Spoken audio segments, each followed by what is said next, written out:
Hi, I'm Jefferson. This is the Westward Movement. Following the Civil War, the westward movement of settlers intensified between the Mississippi River and the Pacific Ocean. Settlers moving into America was called immigration, in which people came over from northern and western Europe, and eventually America was referred as the melting pot. When they came over through New York Harbor, it was called Ellis Island, and in California it was called Angel Island.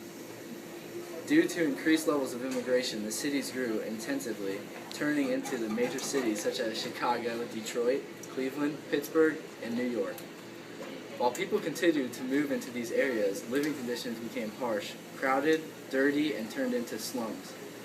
Once cities got to this point, people decided to move out westward to search for new jobs and other things to provide for their family, hence the admission of new states.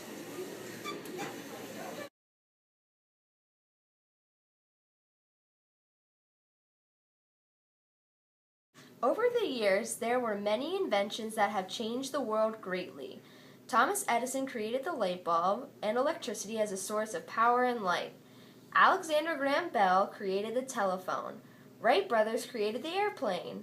Henry Ford created the assembly line and manufacturing of cars, along with the innovations of the Bessemer steel process and corporation. During the industrialization time, there were four major leaders: Andrew Carnegie Steel Company, J.P. Morgan Finance Company, John D. Rockefeller Oil Company, and Cornelius Vanderbilt Railroads.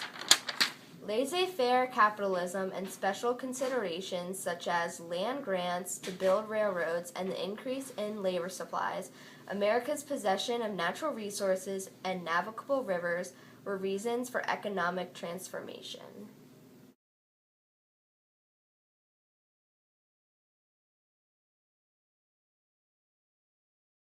Hey guys, I'm Bobo, and I'm here to talk to you about discrimination of African Americans. There was discrimination against African Americans which caused them to be separated from the whites. Laws limited their freedom, and many southern state governments passed Jim Crow laws that enforced segregation in public places. African Americans looked for the courts to safeguard their rights because crimes like lynching were directed against African Americans. Plessy v. Ferguson said separate but equal. This didn't violate the 14th Amendment. In the 20th century, African Americans began the Great Migration to escape poverty, discrimination, and to find jobs.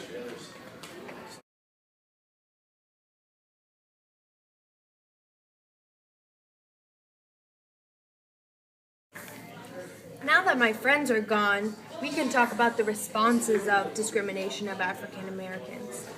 Ida B. Wells led an anti-lynching crusade, causing the federal government to take action.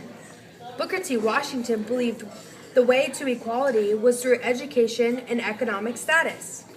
W. E. Du Bois thought education was meaningless without equality, helping to form the National Association for the Advancement of Colored People, also known as the NAACP.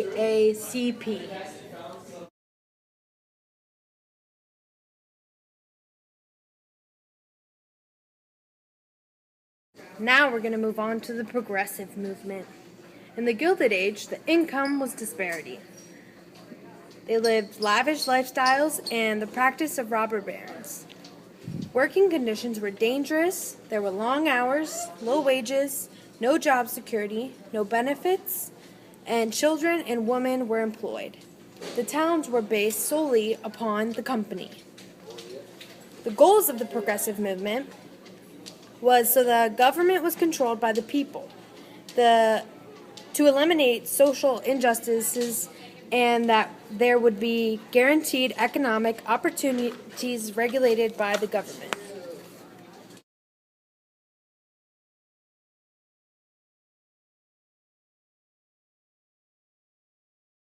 Go. Today we're going to talk about the accomplishments of progressive movement. Progressive and local government accomplished new forms of government. The state accomplished initiative, recall, and referendum. There were primary elections, direct elections of U.S. senators, which is the 17th Amendment, with secret ballots. Child labor laws were established and muckraking describing child labor abuse. There were several labor unions like Knights of Labor, American Federation of Labor, which was founded by Samuel Gompers, American Railway Union, which was Eugene versus Debs, and International Ladies Garment Worker Union. Working hours were regulated and work hours were limited. Some were angry, which resulted in Haymarket Square riot, Homestead strike, and the Pullman strike.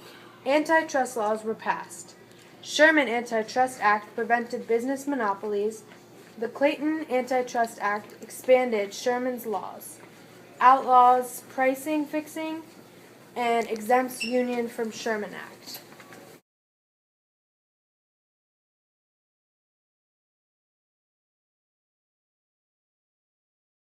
Go. Women's suffrage. Women's suffrage was a modern protest movement benefited from strong leaders like Susan B. Anthony, encouraged women to enter labor force in World War I, resulted in the 19th Amendment to the Constitution.